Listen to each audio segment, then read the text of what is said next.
Okay mga budingding, rice cooker, saksak natin. Kunyari po, ito yung kaldero natin.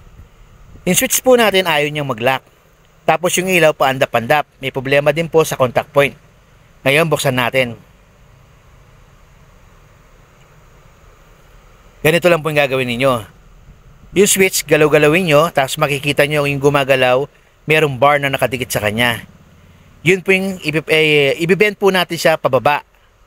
No? Ibibend po natin siya ng pababa para po may magnet po kasi mga butingting, no? Para yung magnet makadikit po siya ng maayos.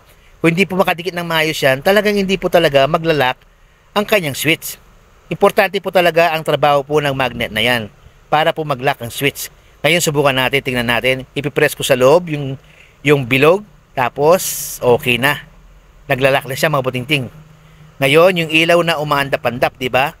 Yan po yung problema din niya.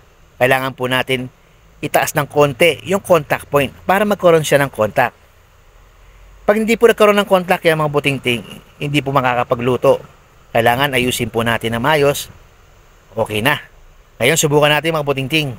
Saksak natin. Kunyari ito yung kaldero po natin. Ngayon switch natin. Ayun, nag-lock na at maganda na po yung ilaw, maliwanag na. Okay mga budingting, salamat po sa panonood po ninyo. God bless po sa ating lahat.